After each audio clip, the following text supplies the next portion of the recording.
off.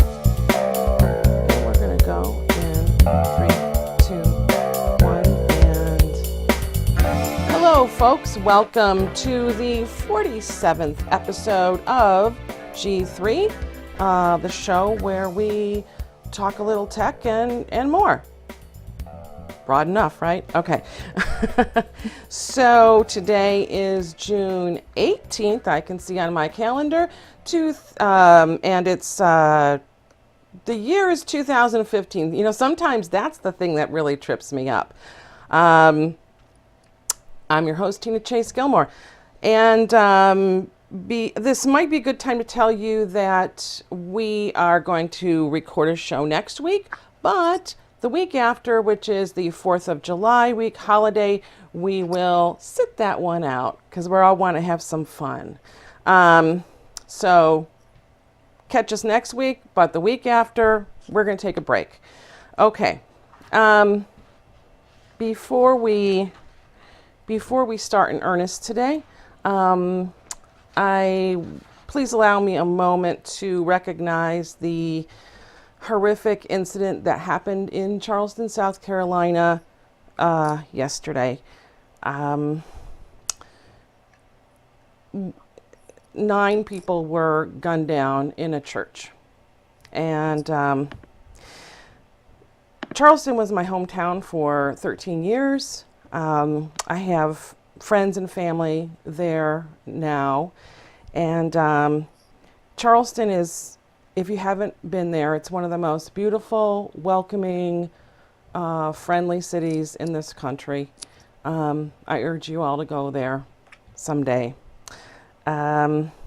It's a place that was founded on religious freedom.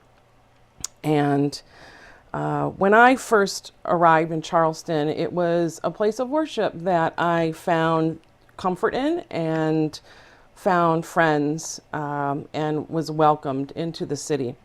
So, and Charleston has just this very deep history of love for religious freedom. It was a place that had just all sorts of religious people founding it. So it's just it's a horrific kind of thing to have a mass shooting, and it's another thing to really have this happen in a place of worship, which is just something that goes to the heart of the Charleston people. I'm going to be there soon, and I just wanted to say, Charleston, I love you. Stay strong. I hope that when I get there, I can hold your hand and hug as many people as will allow me. So, okay. I'd like to, that may have been better left for the end of the show, but I just didn't think I could do this show without saying something. And while I'm not very eloquent about it, there it is. So, and I do need to adjust this one picture. I just realized I usually have that on there so I can adjust the shot, but I'll do that in a second. Let me introduce my co-host today. Up in my upper left is Mary Hodder. Hi, Mary. Hello. And in my upper right, Hallie Suit Tucker.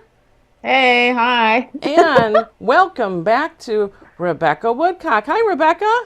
Hi. Long time no Tina. see, gal. Yeah, well, Tina, I just noticed your new haircut. You look fabulous. Hey, baby. Great. I love Yeah, it. I got it all chopped off because when I went to my reunion in Michigan, they told me it was hot, and I just like, okay, let's get it chopped off. So, great. so thank you, and welcome back. I know you've been having a really tough existence down there in Mexico, in the waves and the sun and the sand, and I really feel for you, Rebecca. I just wanted to say that. I took a little break, yeah. It was rough.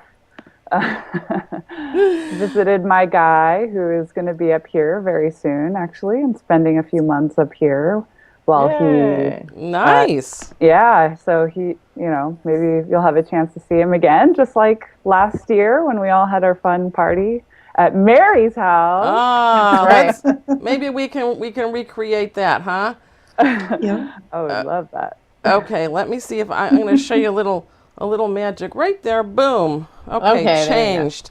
On the fly. Okay. So, ladies, the $10 bill. I love Which one everybody of you will guessing grace who it? be. I So- did a Twitter. I said, please, Eleanor Roosevelt, because actually the $10 bill was worth something in those days. So that might work, But Is the $10 bill one of the least used bills? I'm wondering. I don't know. I don't know. I think it's used. I mean, you have to get change, Yeah. it's a good tip. I think it's. I have a don't wanna- $10 I'm bill not in my trying to wallet diss right now. it or I think. anything. I'm just saying, I think the 20s probably use the most. What do you think? Yeah, likely. But you notice how often, you guys think about it this week, how often you don't use cash. I mean, I Oh. could go a long time and I'm not using cash. It's kind of amazing when I started thinking about it. Because some people also Twittered, oh yeah, a woman's on the bill now, we don't use bills. It's like Yeah, a right. woman getting a job in a company that nobody wants to work at anymore. Great. So Exactly. Okay. Well, any guesses as to who it's going to be? No idea. No idea. I thought Who it was would you interesting like it that to the be? list, when I saw that, I guess it was last night or early this morning, the list of women that they reeled off, other than Eleanor Roosevelt, were people women that most people wouldn't know.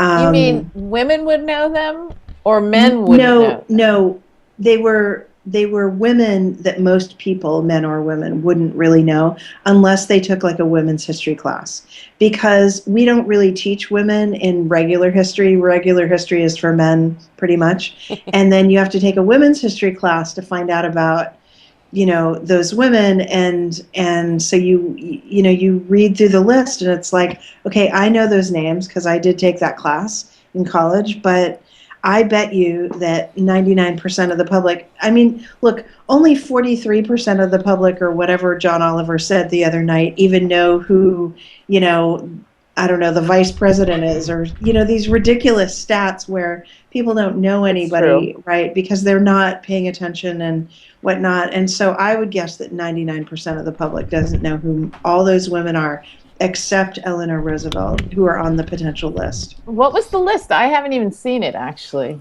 Yeah, me I either. will try to find that article. I but mean, I it must thought- be I would think like Harriet Susan B. Tubman- Anthony. Harriet Tubman's got to be on the list, and Rosa Parks got to be on the list, right? And nobody I- knows them. I didn't see their names on the list. That What? was the thing. Those would have been the obvious What? ones. When I first saw it, I was like, "No, I'll try to Please find this get- Sally list." Ride. Yeah. Get the list, because Rosa Parks not on the list. There's something wrong with the list. I don't know. Sally Ride is Right? an interesting one. Huh? That's amazing. So, anyway. Well, okay. Well, at least okay. So we don't use cash anymore. well, I asked. We gonna can put- only we're report gonna- on that next week. But I think it's tell me really next interesting who they're kicking off. Right? They're getting rid of Alexander Hamilton, and he's the one who set up our monetary system. I know. So he got a bill, right? What? But nobody knows who he is. I mean, a small percentage of people do, but That's terrible. because he's not an interesting guy, or he's not he's mythic. not a president. Like, yeah, he wasn't a president, George Washington, whatever. He has no myth associated with him. So then I was thinking, all right, so we're taking the least known guy across Right. all the bills who set up the monetary policy. Like, boring, right? He was our first Secretary of the Treasury, I think. And then we're going to replace him with somebody who is a woman who is also not been president and unknown. probably doesn't have a myth around surrounding them. And so what is that? Like, nobody's going to care, because people care about the mythology of Washington, or even Andrew Jackson has a certain mythology. Well, He they'll was care- a they'll wild partier. care- He drank maybe- whiskey. Maybe they'll care about it for other reasons. I mean, maybe they'll care about it just because it's a woman. Maybe it'll be a history lesson. There's nothing wrong with that. Well, there's, with the euro and different countries' currency, there's so many women on so many bills. And just, it's almost ridiculous that we don't have any. So you're not thinking it's going to be The Hillary Queen. Clinton? Huh? The Let's put the queen. queen on. Which queen of what? I know. Here's the perfect Like person. Queen, like Kim the band? Kardashian. Queen Okay. But you Latifah. could put Kim Kardashian on there, and at least people would be interested. It has to be. It has to be a dead woman. All You right, know that. a dead woman, Marilyn That's very Monroe. unpleasant. There we There you go. go. That's perfect. I vote for Marilyn. There we go. That's it. That's perfect. Okay. Solved. We've solved the problem of the $10 bill right here on G3. Marilyn Monroe. Wonderful. Okay. All right. Good. So, since we've met, there's been some changes at Twitter. Yes. Shall we discuss for a moment the changes at Yes. Twitter? The Twitterati, the Twitterati. The Twitterati. What you yeah. think? Dick is out? And Well, actually, Jason Calcanis does his don't laugh, newsletter Rebecca. in email. She's laughing at the Sorry, dick is out. Sorry. Dick is out. Yeah, we had a mishap the on the tip. Gilmore Gang also, by the way, because at some point Keith Tier said, "We don't want less dick, we want more dick." And we just all cracked up on that one. So I've made a little error here too. I'm sorry, Everybody Mary. loves Cut you potty. off. Go ahead. Well, what I was going to say is Jason had an email. He does this email newsletter thing, and whenever he, I don't know, has a fire under his ass, he writes a ranting letter and Right, sends it out yes. to his email followers. And by the way, Scoble has just started this. He's like on Yes. newsletter number 9 or something. But Jason's been doing this for years. Yeah. Anyway, so Jason basically predicted that Wall Street would drum Dick out, but he also said it was a mistake because Wall Street was misunderstanding Twitter. And I actually think that that's correct. I think that investors don't understand that so his main piece thesis was the next guy who comes in needs to make it clear to Wall Street that Twitter is not Facebook. And I think that's right, but the problem is, what is Twitter? Twitter's a place with however many hundreds of millions of accounts where only 4% tweet, and I would guess 3/4 of those are PR people and marketers and company people. So you have a very small percentage of people who are actually tweeting their own stuff. And, I don't tweet that often, and I only tweet when I have an announcement, or some kind of a thing. It seems to me so many women. I went to an event yesterday, and all these women, I'm like, what's your Twitter account? And do you tweet? And they're like, no. I think they have so lost ground with women. It's crazy. I love Twitter, so I almost find it really surprising that people don't like it. But I don't know. I think there's a lot that needs to be fixed. And obviously, I would assume the biggest reason a lot of women don't want to be on there is they've seen all the hassling and the stalking and the bullying and that. So do you agree that's the reason? I don't agree with with that. But I also think that from a business standpoint, Twitter doesn't even provide the returns. If you want, and everybody wants something that goes viral now, and that's going to give you more exposure, more reach, more eyeballs, and it just doesn't happen on Twitter. For example, if you go to just about any site, that blog or news articles or whatever, and they have all the social buttons, what's the number one share button that you see every single time? It's Facebook. It's not Twitter. It's never Twitter.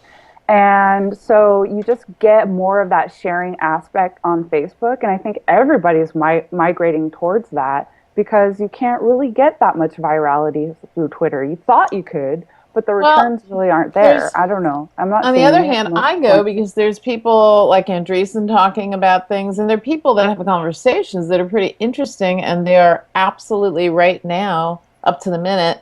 And I find Facebook really boring, actually. So I don't know if I'm like at a completely different notion, but I agree with you. But I think one of the reasons why it's losing its following is because of that reason. And there may be a few minority accounts like, Mark Andreessen, who has a following, who has that kind of draw, but most people don't. And if you're thinking about sharing something, the number one sharing isn't Twitter, it's Facebook anyway. Do you think it also has a male-female slash, that there's men are in one and women are more on the other? I get the I don't know the statistics on that, but I get the impression that yes, Yeah, I do there too. are more women on Facebook and not on as many on Twitter, or don't share as much on Twitter. Here's, How about- I would say this. I mean, I think we could talk about what's the problem with Twitter, and we could probably go on for days about that, and we could probably go on for days about what's right with Twitter too.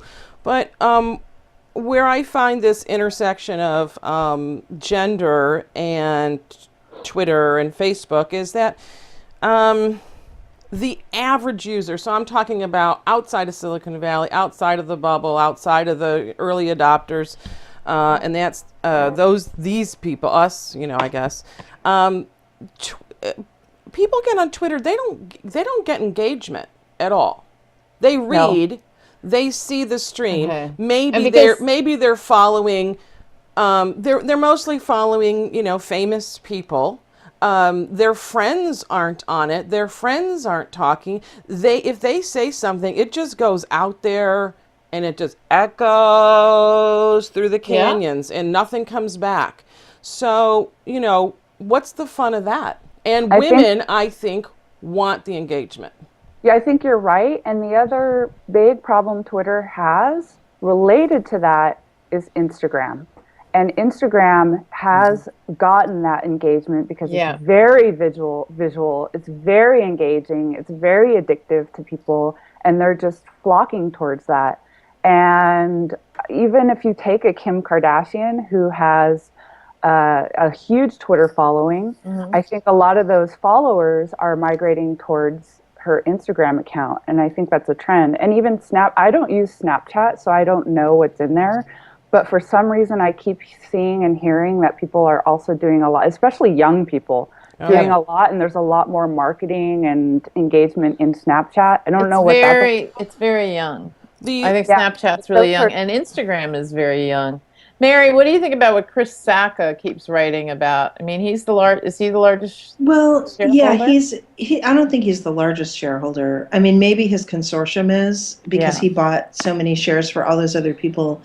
The thing is that I think Twitter itself may not know itself exactly what it wants to do. I mean, Dick there was a quote from him a couple of weeks ago.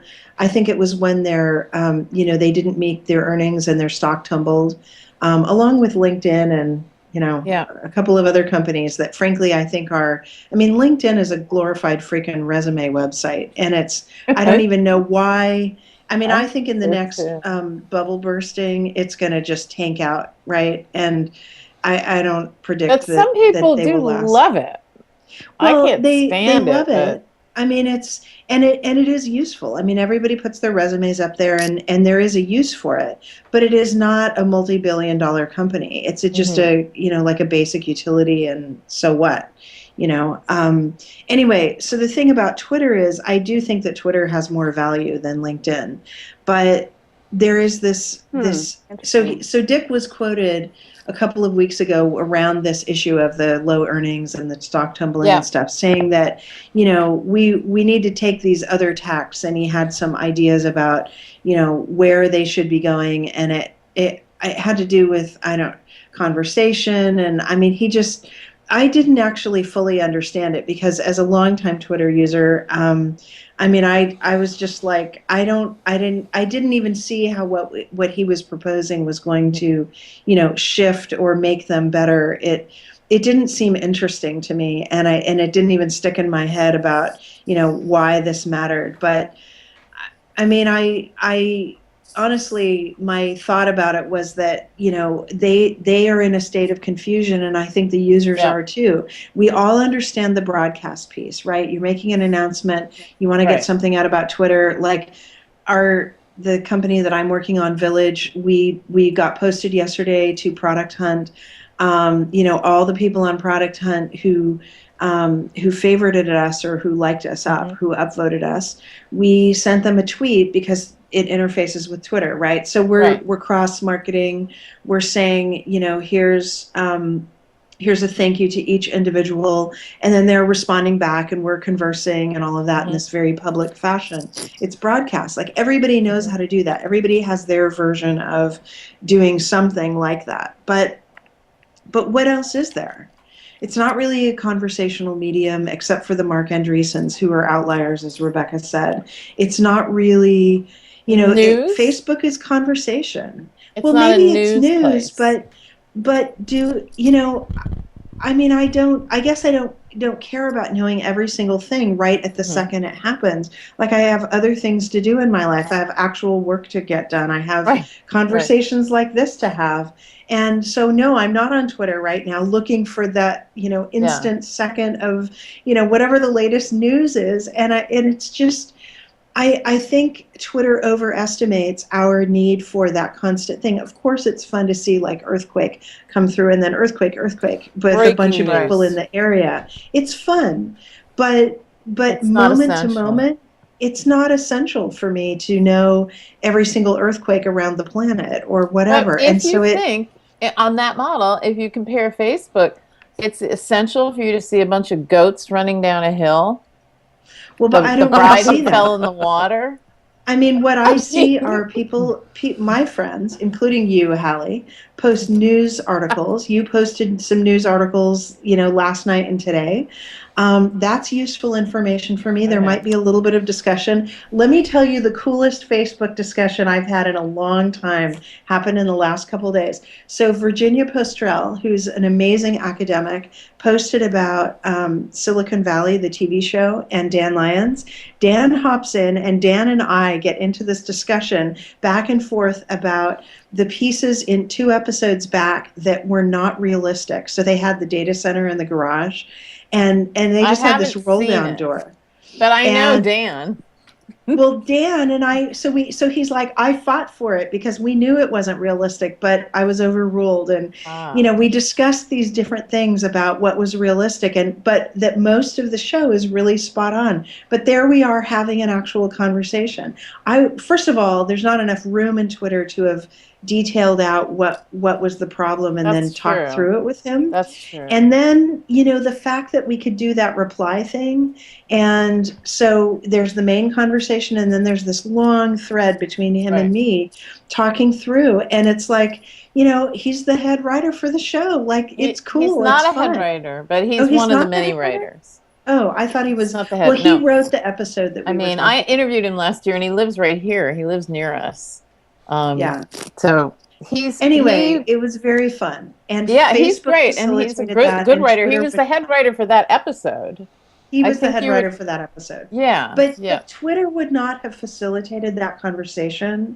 But in Facebook, we could do it because the affordances of the tool, the reply mechanism, the way that you get notified about more mentions and stuff, it basically allowed me to have that conversation with him in a way that in Twitter, I know I could have every tweet sent to me, but I don't want every single tweet Well, sent to me. It's too much. And I and agree with what you you're know- saying, but ironically, the person who's turned me off most of Facebook and taught me to be very wary of what they're going to do with my pictures, my data, and my privacy would be, of course, Mary Hodder. So thanks. Well, and I'm not proposing that you put And your I photos really, there. the more you teach me about it, the more I'm like, "Ee." And then Well- they're going to do another Silo app they just announced, right? Yeah. A news thing. And Facebook comments. I'm just like, ooh, maybe Twitter falls apart in a lot of ways that you're talking about, but there's something a little hands off about it that I like agree. better than, I feel like Facebook is like kind of like taking us by the neck and owns Yes, us. I but don't want to the be thing owned. is I that- don't use yeah. Messenger. I don't want to use Messenger. I don't want another app that's a Facebook app on my phone. So But Facebook thanks. Moments is a photo posting app. And that was just announced, I think, the other day. And actually, there's a wonderful article written about how they did the usability to create moments. And they really did it right. And so, I mean, Does I was it very mean- impressed. It What? means one more thing on here. Yeah, separate and I'm not going to use Silo. it either. And fuck Because I don't put Facebook Silo. I don't on want- my phone. I don't want that. Because But I don't, nonetheless, you know. I'm saying that that was the app. Anyway, my point just is that when something comes along that, supplants Facebook because they get the privacy piece right, we're Yeah. all moving to it. I know it. But that has to happen. And in the meantime, I'll still have discussions with people on Facebook that I can't really have on Twitter. But that doesn't mean I'm putting up all my photos. That doesn't mean I'm going to allow it on my phone, which I will not allow it on my phone. Yeah. I mean, I'm careful, but I also will have a discussion. And I The other can't do that thing- on Twitter, and I can do that on Facebook. The other thing that really annoys me about Facebook, I'm managing multiple pages now, brand pages, and I feel like the value that they bring to brands and pages is they're doing the stranglehold thing again. It's Yeah. like it doesn't matter if you have 10,000 users anymore. You're going to have to pay, or followers. Yeah. You're going You to have have to to pay a pay lot. to promote to them. Otherwise, every time I share something, I see the numbers like, 10 people It's saw this post. 5%. It's like, really? Cha-ching, cha-ching. Yeah. It's Right. 5%. They're point? sending your stuff to 5% of the people max, What and a then you have to ripoff. pay to get more than that. Which I have to say, you, Rebecca, are cultivating those followers, right? Yeah. You're doing the work. You're getting all those people to look at your pages and to be interested, and then they want you to pay to talk to the people that you did all the work to get onto your page. Exactly. And- And it's a lot of work. They're not making Yeah. it easy. You have to advertise to get those people now Yeah. because you can't grow them organically anymore because they don't even feed the shares to the shares, and Right. it's That's right. it's absolutely It's ridiculous. and So pages- why, as any brand, would want to be a part of that system? It's hard work for no Exactly. return. And Yeah. Pages works very differently than the personal pages do. I mean, you cannot tag people Oh, on right. them. You cannot Exactly. at mention, or the equivalent of at mention. Why on is that? Is that something you can pay for? They don't want you Well, to. They don't want you to so you don't- spam people. Yeah. Right, spam but ha- even if tag those people. people were your followers, Mm-hmm. right, that would be a way of getting around this block that Rebecca's talking about. And the interesting thing for me is that, so Facebook is about, I believe, this is the recent figure that I've heard, about 40% of all online advertising activity goes It through is. Facebook. It's huge. And they're doing it through this method. Google has about 40%, and all the rest of the publishers, everywhere online, it's like the remaining 20%. So the thing is that, Google doesn't run people through that gauntlet, right? I mean, Google just says, look, if you want to buy an AdWord, it's an auction method. If you want to buy asbestos and there's a million other people that want it, it'll cost you $300 a word, Right. or whatever. And you're gonna buy that Asbestos? that Is that word what you on the, said? well, it's a That high word. because all these lawyers want Right. asbestos You're a lawyer. client, Oh, okay. so the word Okay. goes for a lot of money. It's one of the words that goes for a ton of money. And so what you're going to see on the right side of the search results are, paid. It's paid placement, but it's pretty straightforward. You also can, work on your SEO, and whatever your lawyer page is about asbestos clients or whatever, you can still get that fairly high up in the search results if you work at it. And then that takes work too, but at least it's sort of, in theory, a fair playing field, right? But the Facebook version is what Rebecca's describing, which is we want you to pay to advertise to these people to get them in the door. Then they express that they're interested. Then we'll only let you talk to 5% of them when you post, unless you pay to bump it up. And the fees are not cheap. And if you want to buy characteristics, like if you look at all of your followers and you say, give me all the people in New York City, Right. then you 18 pay an to additional 21. cost for that. I mean, Mhm. it is amazing what Facebook is doing. And there's no other game in town right now for that kind of relationship. But I think that because they're being so extreme, that others are going to figure it out and bubble up.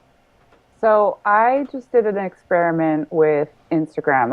I never really used Instagram before, but I just started using it to promote one of my brands. It's a kiteboarding event that I help to organize each year called La Ventana Windfest. And we were able to grow our following to over 1,000 followers in about 2 months just by engaging with people. And they don't filter, they don't, if Yes. you start spamming people, people can Aren't report they- you, but they're you owned don't by do that. You have to Facebook, be aren't they? genuine. You have to Aren't be they owned by genuine about- Facebook? Yes. Yeah, They're they are. owned by Facebook. So- They kept it separate. Hopefully, yeah, I mean, one day they may May? they one day they may put the same kind of restrictions on, but right now you get that unfiltered engagement. If people are following you, they follow you, they can see what they do as long as you are posting quality content that they want to see and not unfollow you. That's the other thing. For you, I'm glad you found that, and that's good. But if you don't think, come on, you don't think No, they're going I to do do that? Why think that. would they not? If brands are migrating to Instagram for that reason, maybe it's an education for them as to what is happening. I think because- it's just they'll just take the money. It'll just be gradual. Is it not gradual the way they did it on Facebook? I think a gradual. Possibly. The disappointing thing that I notice about Instagram, though, is that it seems as though they've stopped innovating features and, listening to their users and really adding things that would benefit them after the acquisition. So maybe they're just sort of looking at what to do with it now. Hey, Mary wanted to talk about a swimming pool and a golf course. Are we going to talk about your What? Well, Oh, water. Your drafting. water. I'm Are we pretty done? sure of that. We're Can I done ask- solving are we Twitter's done? problems and Oh, Facebook's actually, problems? I do want to ask a question about just to everyone's opinion. I read a post. I can't remember who wrote it, but I remember who shared it. It was Don Dodge, and because I admire and respect Don Dodge, I clicked on it, and it was about the article was called "Twitter's Future is in its Past," and it talked about how one of Twitter's death moves was turning off its APIs to third parties and tried to become the destination point for the conversations, which it's not Facebook, like we already discussed, so it shouldn't have thought that it could be the destination, but it should have fostered that ecosystem around the conversation. And I actually agree with the point, and I thought that cutting off the ecosystem was kind of a bad move for them. But what are your thoughts? I want to ask the ladies. Mary, what do you think? I thought it was a really bad move. I thought it was kind of a bit predatory. It was like, hey, we're making this platform in the beginning, right? And hey, all you developers, come and develop on Twitter's platform, and here's the APIs, and we're going to be super open. And then I think once they, were moving toward going public and then went public and all, like over time, they have gotten to this point where they, they wanted to take over different pieces that were high traffic pieces. So for example, they bought, was it TweetDeck, the company that had from BetaWorks in New York, from John Borthwick, who's another Gilmore Gang guy. They bought TweetDeck so that they could fold those features around the reader into their mobile reader and whatnot. And it was, and then once they had TweetDeck, their rules say that they don't allow competitors to use the API. Well, now they had a reader and a mobile reader, so then they nixed any other readers. So they started cutting people off. And it just, I have to say, I think there's a basic sense of fairness that most people, even people who aren't developers, when they hear stories like this, they feel like it's unfair. Somebody got the shaft.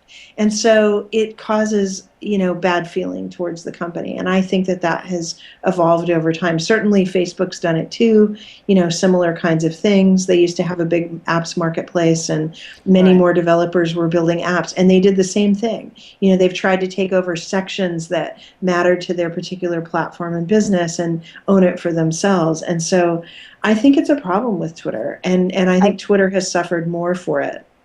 I think I agree with you. I think the difference between Facebook cutting off the apps and Twitter cutting off its third-party ecosystem is that the apps, you still had the users inside Facebook to use them. With Twitter, you had each of these third-party developers had their own followers and their own dedicated audience that also got shut off. So I think they alienated a lot more people than just the developers. Yeah. They alienated a lot of users that wanted to customize the experience through these third-party apps. Yeah, I think that's right. Anyway, we can move on to hot tubs now, I would guess. say that's, yeah. It's all right. No, we don't have to. I just was really wondering what it's like there for you guys. The other day I was thinking. We're all like, you know, no water, water. We're cold. Sorry. Okay. Well, because I hurt my knee and I had to like soak it a lot. So I needed to run a hot tub and take a lot of baths. And I was thinking, oh my God, like in California, what happens? What are you guys doing? And is it just day to day? It's changed a lot of things. Are you talking about the water now? Well, Water shortage. There's a few things. One is Jerry Brown in the last couple of weeks. So he's the governor of the state of California. He announced that everybody across the board in California needed to do another cut. So we did a cut in January and we did a cut a year ago in the spring. And so it was like 10% a year ago in the spring. And I think we had to go down to 25% less than 18 months ago use. And then now there's an additional amount, like another 10% or something like that, or 15. But the other thing is that they've cut off some early water rights holders from water, and there's a development outside of Tracy. So it's in the Altamont Pass area. Mm-hmm. And I sent you guys that article. We can post it in our G3 thing. But it is, it's a master planned community, and it is called Mountain House. And basically, yeah, and so that development was done based on an irrigation district that's nearby, and they bought some water rights of these early California water rights. They bought some of these irrigation water rights in order to have water for the houses, the lawns and the people and drinking water and whatever. And so anyway, the state has now cut off 100 irrigation districts that are really tiny from state water. Mm-hmm. And so this town of 15,000 residents has like 6 days of water as of yesterday, I think. And I'm looking at the article right now, but literally like 6 days of water. And I got to tell you, after I read this article yesterday, I'm standing at the fridge. We have one of those filtered water thing. I'm like filling up my glass and I'm drinking this water. And I'm like, man, this water is good. And oh my God, what if nothing came out in 6 days? Right? Yeah. Like, what if I were facing that, right? So our water here in Santa Clara, for this. Right, it could be $20. Our water here in Santa Clara County Water District, we have 15% of Hetch Hetchy, which the bulk of is San Francisco. Mm-hmm. But, it's like we're really lucky because we have one of the best water sources in California. Yeah. But, there's towns within 5 miles of Mountain View that last summer in June had like 30 days of water left because they're using groundwater. And once they go below a certain level, like they can't get any water either. And and they kind of got rescued, last summer. But it's, really like this town of 15,000 people, mountain, whatever they are, Mountain House, they're kind of screwed. If the state doesn't give them any water, and then there's the question, like, what are the developers doing by developing areas that really have no stable water sources? Yeah, the real estate angle is amazing. I saw a thing in Thousand Oaks that's near LA that everybody was up in arms. Somebody's coming and spraying poison on the grass to kill it in a lot of park areas in Thousand Oaks. Wow. So nobody will water it. So just to say, let's get rid of it. And they're like, oh, great. We need poison all over the dirt. That's a great idea. Yeah. There's some It's completely wacky. crazy stuff going on, I know, but So, and then there was another article where they'd gone to golf courses in the last couple of days because of this additional reduction that Jerry Brown announced a couple weeks ago. So they Right. went to golf courses and they have photos of these very wealthy people in their golf gear with their golf carts and their expensive golf clubs and whatnot in these very expensive golf, everything's all green and perfect and beautifully Right. watered. And basically they quote these people saying, well, it's very important that we golf, and it's, not all people are created equal. Literally, that is a quote of one of these What? people who says, oh wait, not so all this, of us are created equal. We deserve to have more water than This- the poor. I'm this not brings us kidding. this brings It us was to wacky. that slide That's deck really I true. shared with you guys about where investment money is going. Yes. Yes. Which Well, I and posted actually on our specifically G3 slide 30. page. Yeah, I pointed out slide 30 is the one that I was trying Yeah. to deep link into it when I sent that link to you guys. But Yeah. Okay, wait. basically, slide 30 You all is the one that segued into shows something. Can you back how- up and sort of? I can Tell introduce us, it quickly if you please. Yeah, like. yeah, go and introduce. Yeah. There's been a lot of talk, actually, even since January, by VCs and investors trying to pick apart, is this bubble like the bubble that happened? Or is this even a bubble, right? So a lot of good analysis has happened. In the beginning of the year, we talked about, I think it was Fred Wilson on his blog, avc.com, has shown some information that, in fact, the money that's this giant amount of money that apparently is going to all these startups mostly is going into very big startups getting a very big, post seed financing, Series A, B, C, whatever. A lot of the big money is going into the big companies that are not going to IPO. And that gave us all thoughts about what does that mean. And then this deck is a PowerPoint SlideShare deck that I just posted was from Andreessen Horowitz. And basically, as Mary was saying, on the slide number 30, shows pretty realistically in the old days how money would come into a company like Microsoft or some of the other tech companies that later would go IPO, and then private investors who'd put money in the beginning, and then just every other dumb guy that could buy some, or a lady, at the stock market after an IPO. The money would enrich not so wealthy people. True, right? Is that sort of In other the words, summary? but be clear. But The now, earlier go ahead. investors have to be qualified according to the SEC.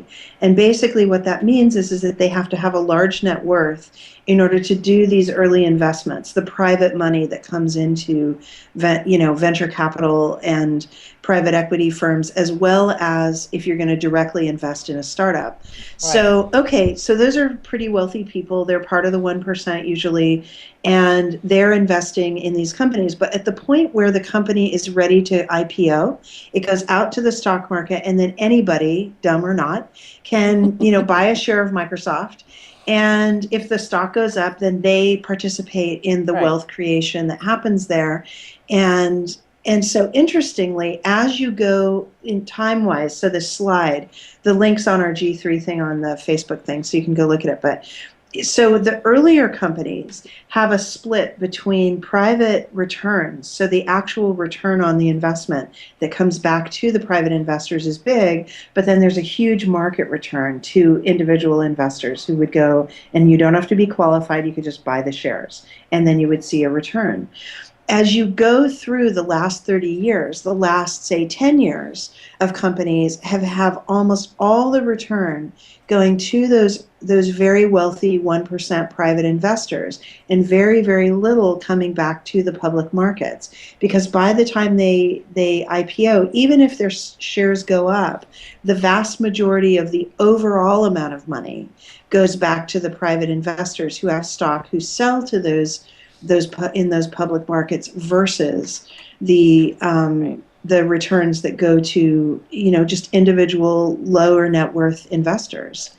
And it's concerning, because basically what it looks like is the markets are rigged yet again to favor the very wealthy, versus regular investors. And when you think about the fact that over the last 20 years, we've all been pushed into having like 401ks and 125, plans that are for people to set up their own retirements versus a social security system, right? So we've all been pushed into that. We all have lots of money in those accounts, and those accounts are going into money market accounts, which then go buy in the stock market.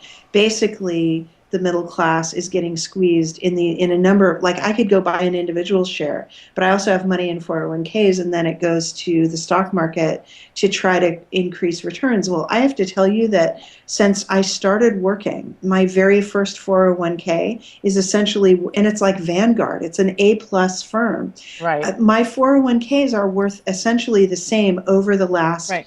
17 years or so, Exactly. as when I first bought them. It's crazy because they go up, down, and at times they're worth more.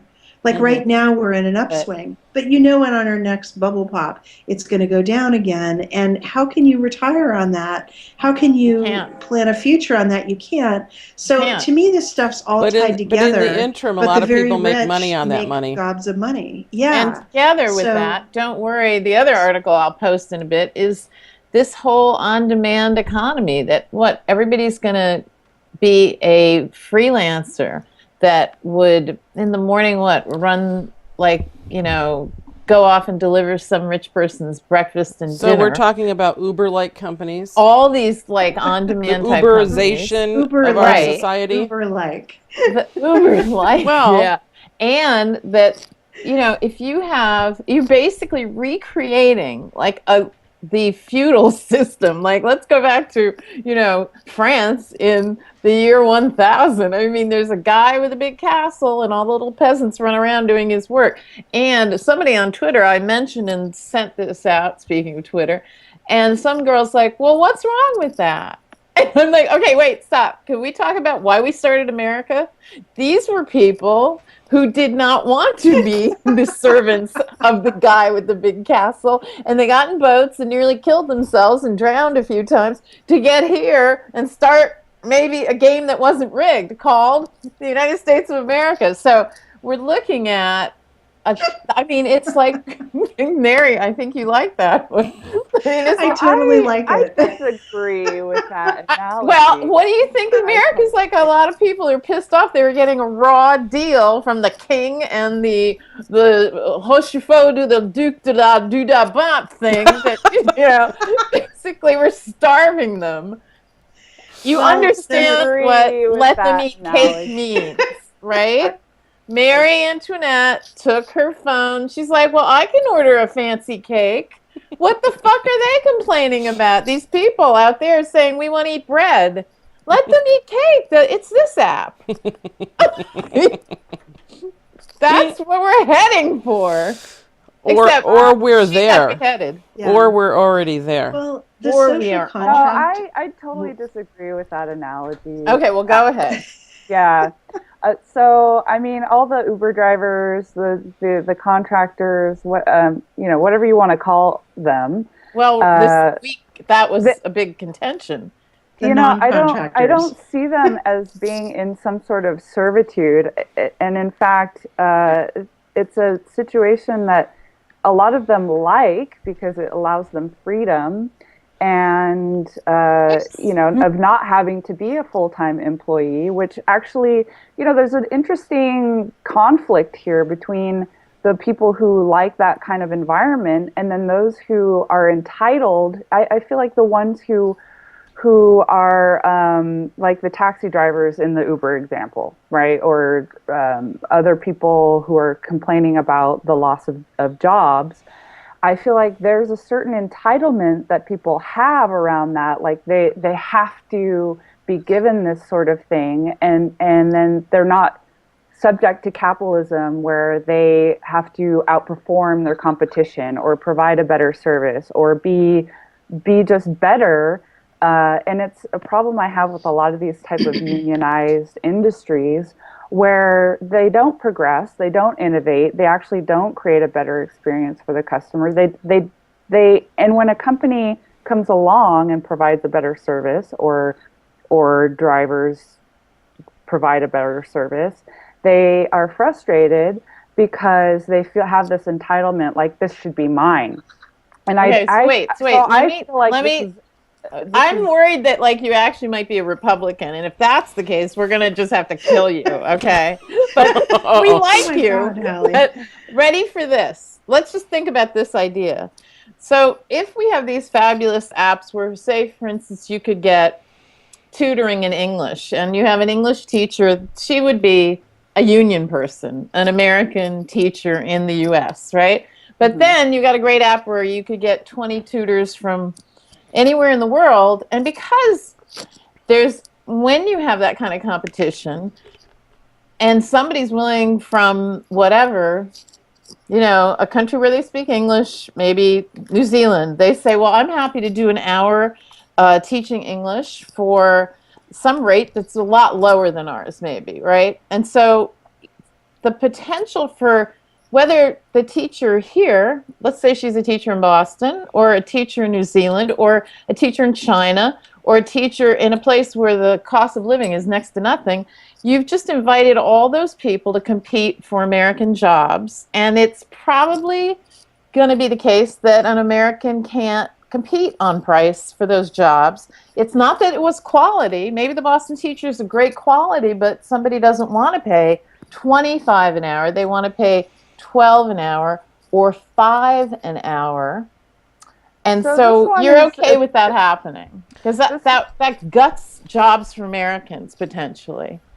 So I don't know how, this is a tricky scenario because, for one, a lot of our educational system is funded by the government. So it's not private companies, although there are private companies that do compete with that. And I actually think that's a good thing, because if people want to try to select the different, a better school or a school of their choice and pay more for that, they can do that. So I don't, that one for me is a bit You can give me another example. But I do think if we take that scenario, that we should have a little bit more competition in that area, more privatization potentially, or allow more educational sources to be qualified sources to provide education. Yeah, I think that would be a great thing, because education is something that we desperately need innovation from. We need a lot more progressive ideas. We need it to be more accessible to people.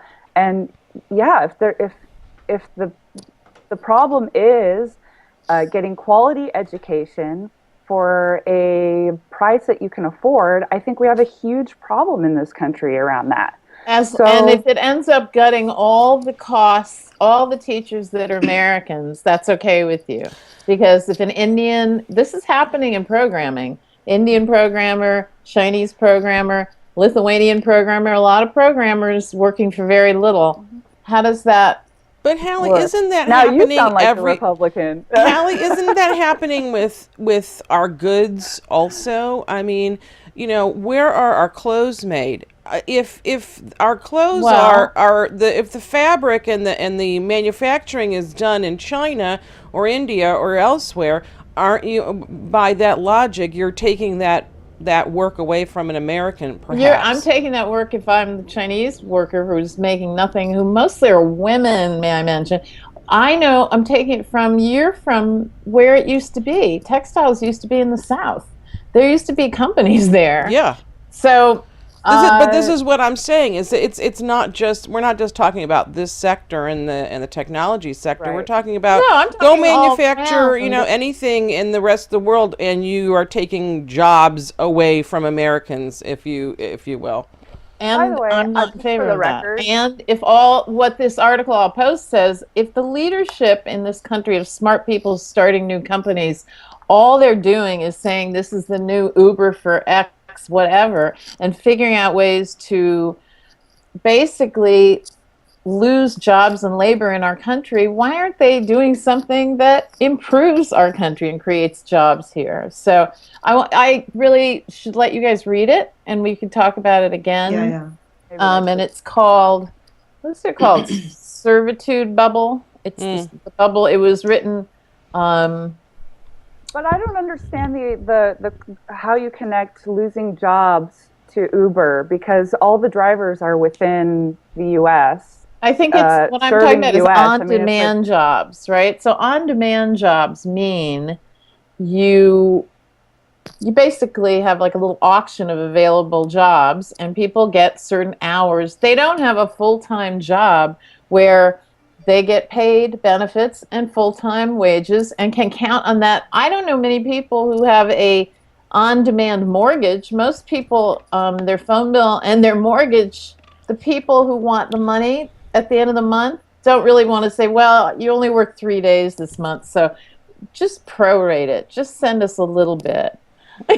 So, It'd be and interesting to I'm going to read post the It's an interesting article. issue because there's a couple things. One is there's this loophole, right, about full time with benefits versus everybody else. It seems to me that we could actually solve this problem and do as much on demand as we wanted if each hour of work, no matter what you were paid, some proration of benefits went to cover your Obamacare health insurance or something.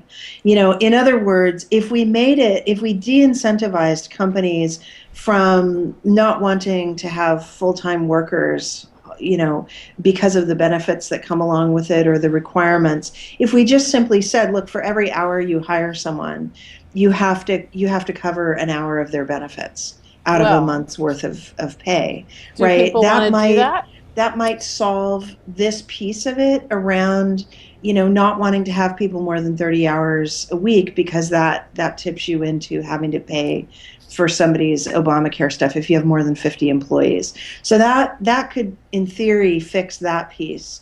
The other thing that I think is related to this, which is really interesting. I think this is, companies are companies. I mean, we expect it's their role in life, if they're persons or not, to basically figure out how to make the most money and return the most returns, right? And Right. that's fine. And then we have regulations to try to keep those things in check, and there's supposed to be a balance. So the other thing that is interesting to me is, like, did you see the thing about Disney? So Disney had in January told all they had told 70 of their IT workers that they were going to lay them off, but in order to get their severance packages, they had to train their replacements for 3 months and also never say anything bad about this whole process. And Disney hired a company that was a contracting company that would bring in workers from India. And then the people who were going to be trained were actually literally going to sit in the seats of the Disney employees who were Americans, and they had H-1B visas. And they were from where? H-1B visas. Where did you say? This is in Florida? It was in Orlando, but where were the new set of workers from? They were from India. India. Okay. Yeah. And so the interesting thing is, yesterday, I believe, it was reported that basically Disney has decided that they figured out how to retain those 70 employees. Yeah, guess They don't why? need to lay them off. And because basically Congress sent Disney executives a letter and said, hey guys, guess what? We're going to have you in to testify in front of Congress about how you're abusing the H-1B visa But rules. That was after there was an enormous outcry Amount of of like, press. this is bullshit. So Right. So there's a bunch of companies that have done this where they're not going to, so when they hire a consulting company or a contracting company, they hire the company and then the company does the H-1B visa, brings in those people. But here's the parallel. I mean, there's a number of ways where this is unfair, and it feels unfair in some ways, like the hourly, the Uber workers, the servitude people that Hallie's talking about. And that is that, when H-1B visa people come in, because of the visa that they're on, they're very tied to the company, and they often get paid dramatically less than a worker who, was a regular American citizen or had a green card. And so what's interesting to me is, in all of these scenarios, companies are looking for ways to, pay their workers less, and yet we know that the companies themselves are making enormous sums of money, right? Disney, when all those 70 got pulled in January to be told that they were going to be laid off, they were killing it. profits were up. Their Right. work was saving the company massive amounts of money, way more than the 70 salaries were costing. And they thought they were all going to get raises or bonuses, and they were going to be told what a great job they were doing. And they were killing it, but they were told they were being laid off because the company Right. could save money by doing this crazy scheme, right? Which now they're about to get into massive trouble for before they go into front of Congress. Anyway, my point just is that it's interesting to me the ways that companies will figure out to game the system. And it is only regulation that keeps some balance between workers' rights and company rights. And what is fair? I mean, I don't mind the economy that Rebecca's talking about. I don't mind that people have the flexibility to, let's say they have kids and they just want to work 15 hours a week, to hop in their car, drive around for Uber, and then pick up the kids from school. That's great. But how did they pay the their whole- rent? That's But like- how, and Well- presumably if they're working 15 hours a week, they've got a way to do that, right? They've got a spouse who's working or something. But the notion that because they work 15 hours, their benefits aren't covered for the 15 hours. Right. The notion that, that somehow, I mean, basically we need to change the rules so that it's fair hour to hour. And at that point, I wouldn't have a problem with the flexible economy, right? Because then you would actually have a level playing field. But we don't have a level playing field right now, and I think that's where the sense of unfairness comes. What I find fascinating, knowing my son's generation, maybe sort of Rebecca's in between my son's generation and mine, they do want the flexibility and the freelance feeling and the way work can feel loosey-goosey, and they don't want to be, here's the job, you sit here at the desk 40 hours a week. None of us who have that particularly love that either. But the truth is, how are they going to manage? This is also, we know this group, they're enormously in debt from college. They have no money. They have a lot of debt, and they're not paying it off by being a food delivery person 3 hours a day, like on a Wednesday. So I keep thinking, like, what exactly are they thinking? My husband and I talk about when we came out of college, we had money to get a car. We both had our own apartments. We had money to go out. We had all this stuff, and luckily, both of us ended up, like many people, white people my age, we didn't have debt from college. So Yeah, I blame I mean- more of that on our ability to finance so much right now than the companies or the decisions that we. So in this scenario, it's not any company's particular fault. It's the decisions that, if you want to choose to work 5 hours a week, hey, you're probably not going to be able to pay rent. Maybe Right. you should make a better decision. But also, I think it's a growing problem, the fact that we are able to finance so much, and almost everyone can do it. So What, how like do we use keep credit? sustaining that? I mean, are you it's- saying using credit? I don't know what yeah, you mean exactly. when you say. Using credit, going Okay. into debt. Going We into could debt talk to long pay on for that things. one because Well, look, we, I mean, we have I mean, no that's debt. the whole- I'm like a no debt person. I'm like a no debt freak. Yeah, So- I traditionally am, like, except for You know, when I my own company. And when you talk about somebody choosing to work 3 hours, the problem is it's not that you choose to work 3 hours. There may only be 3 hours of work for you to choose from. I mean, if you're on a site and maybe, there's a great demand for something and you are not chosen to be that person, this is what's happening with freelance writing now. Everybody in the world is I agree with freelance that. writing.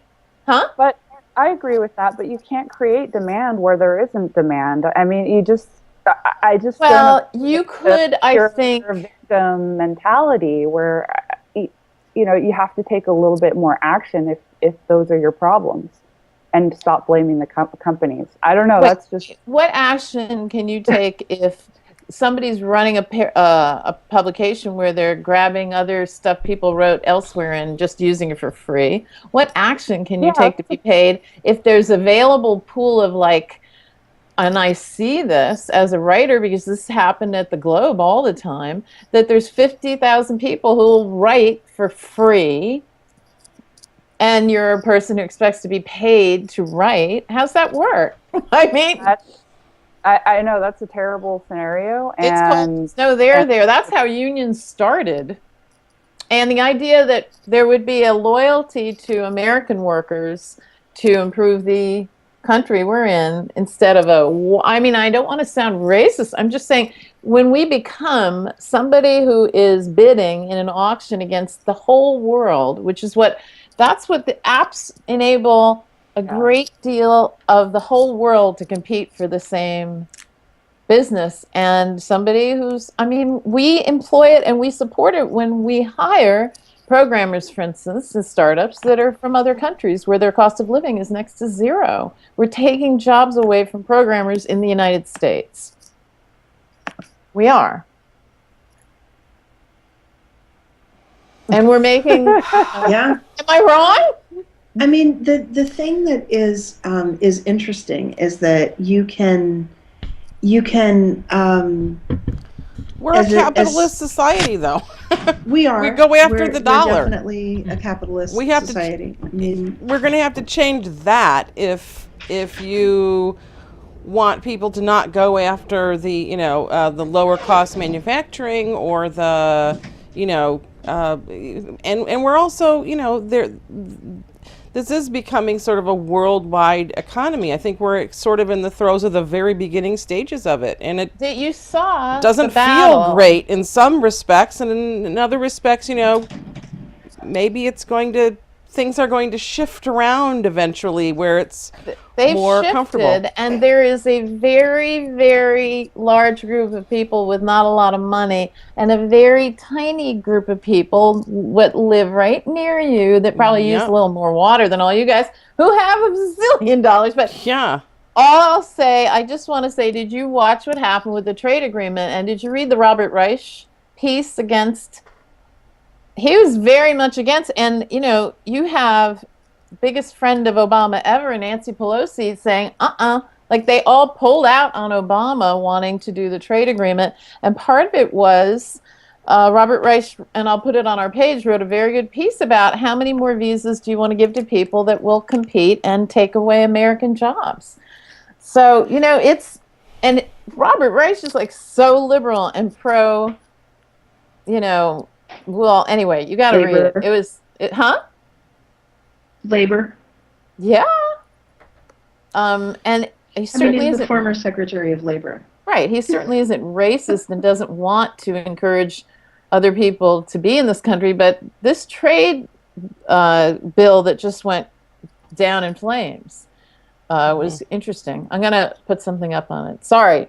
Keep talking, girls. Keep talking. Well, it's an interesting dilemma. I mean, there is inequality that needs to be fixed. That's going to be bad for, if we have a dwindling middle class, that's bad for everyone. That's bad for our entire economy.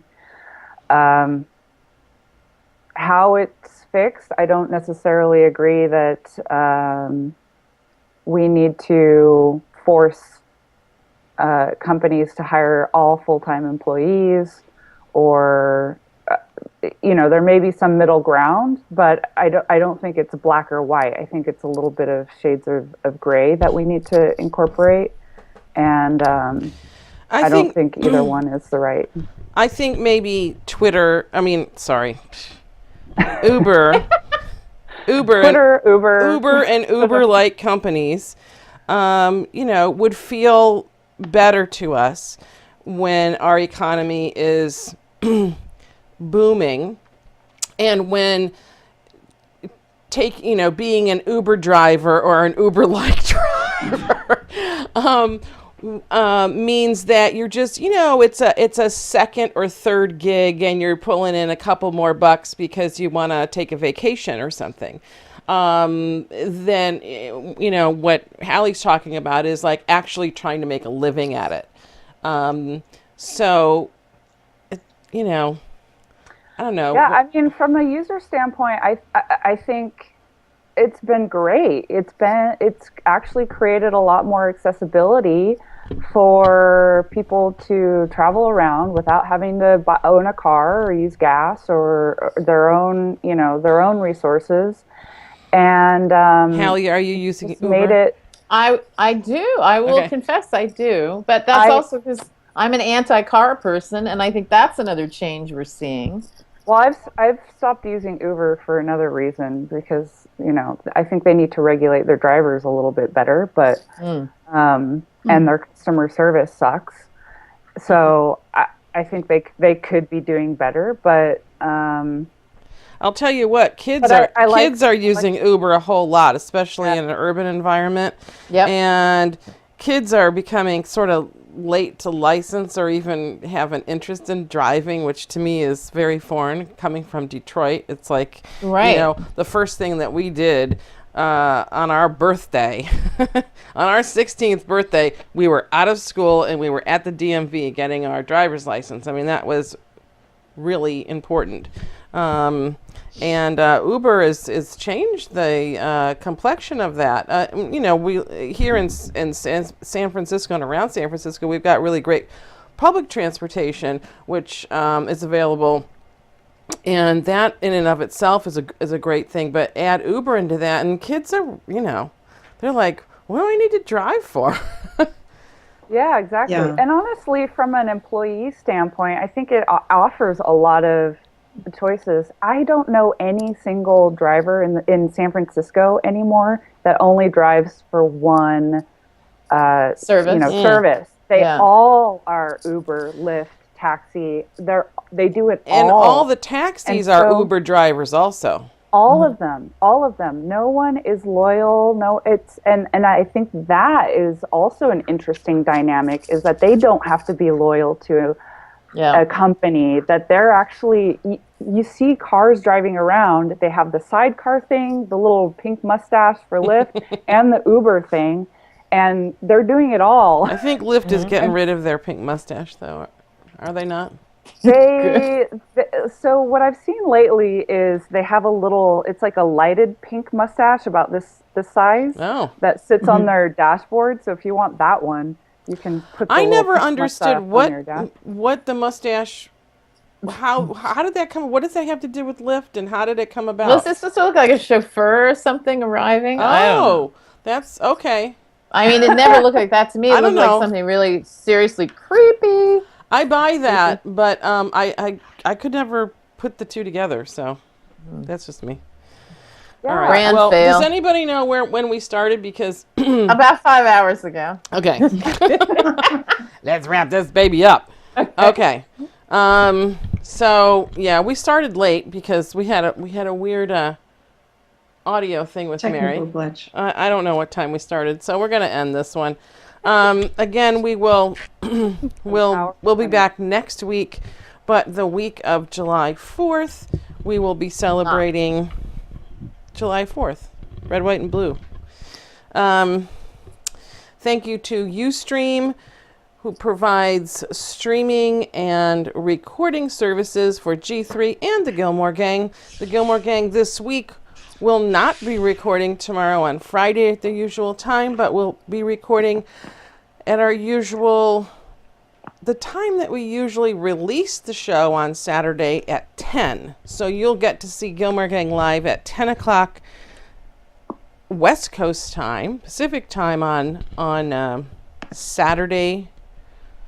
That's, what is that Hallie time? 2 and 2. No, 2. 10 o'clock is 1 o'clock in a Hallie time. Wait, did you say, what time did you say? I thought you said 10. We all Yeah, know that what? Hallie can't convert Pacific I thought to you Eastern. said 10. So No, 1 o'clock here. 10 o'clock is 1 o'clock there, Hallie time. 1 o'clock there, you add No. 3. Forget Right? it. It's 4. Okay. 1 So o'clock this there's is the 4 deal. Gilmore Gang will be recording Saturday at 10 a.m. Pacific, which is 1 p.m. Eastern time or Hallie time. 4. Okay? Oh, God. Except Oh, 1 my is 4. God. But All right. you know what you forgot to say? I scream, you scream, we all scream for Ustream. Hey, I Every like time that. you say Ustream, I want to say that. I like that. I'll have to tell the Ustream Tell people them that. that. I'll tell them that you came up with that, Hallie. Hey, girl, put your sunnies on. Mary? I Any, don't have my Mary. sunglasses. They're in the other room. you got some shit? Well, bring Get a your bottle. Cats to go get Bring a them. bottle to the party. You've got a bottle in There the you go. background. That's all we need. Okay. Thank you also to New Tech and their fabulous TriCaster. The TriCaster. Here we go. Without which we could not do the show on video. We'd be just a plain old podcast. And wouldn't that suck? Okay. You wouldn't be able to TriCaster. see all these lovely lovelies in a podcast. You just hear like this. Okay. Ooh, how cute. Let's see that hat Love again. that. Like that. Aw, meow. That's adorable. Is it a meow? Don't make me get a hat. All my hats are woolly. I don't want to get a woolly hat. I could put a jar on my head. All A little right. beanie made by BrainBot. They're a health tech wearable that reads your brain waves.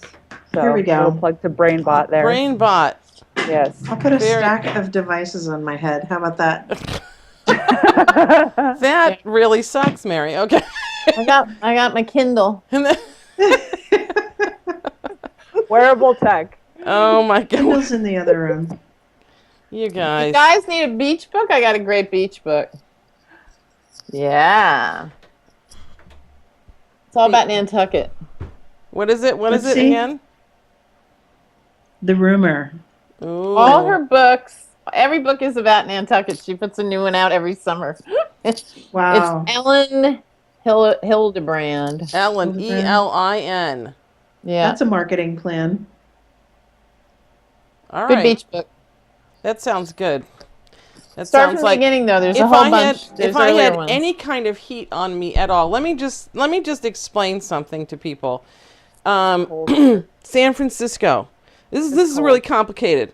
San Francisco right now, it's summertime, and it's cold. That's all I have to say. Yeah. It's always like this. I'm always surprised. I've lived here now for 13 years. It always freaking surprises me. But it's out by I that- I had a beach scarf part. on before I started this show. God, but isn't that by that, like out by that Geary Clement Street place? That is way freezing. Okay, I look, have a sweetheart. heater right next to me. Do you know where I live? I live right by the No. ocean, and it's cold here. It's foggy. but- It's cold, and what's Rebecca showing us? My heater. Your heater. My space heater right next to me. You have a right heater now. on? It's that cold? Yes, it's on me Yes. every time I'm. Yes, Yes, God. it's that Wait. cold, dear. it's But 64 Mary's not degrees cold. inside She's my. in Wow. Mountain Mary's View. in Mountain Hot. View. She might get a little chilly every now and then, but And, not really. Like my son Not- in San not Jose, that it's cold. hot as hell. He's running around with nothing on. Well, In San Jose, it gets In super San Jose, hot. it's 85 or 90. Here, Yeah, it's but- 75 hot. to 80. It's so hot. And in San Francisco, they're in an ice box. It's yeah, it's 64 been like degrees in my apartment right now. 55 degrees here. It's- That's look, here. amazing. Ah. Well, I can see we did a real quick close to the show. Yeah, Sure. thank you all. You know what? We Wow. have not closed the show yet, so here we go. That's 64 64 degrees. degrees Jeez, inside I got my house. logo ready, and let's just You better say, get rid of us. let's say, bye bye. Bye. Bye-bye. Goodbye. Goodbye. Whew, that was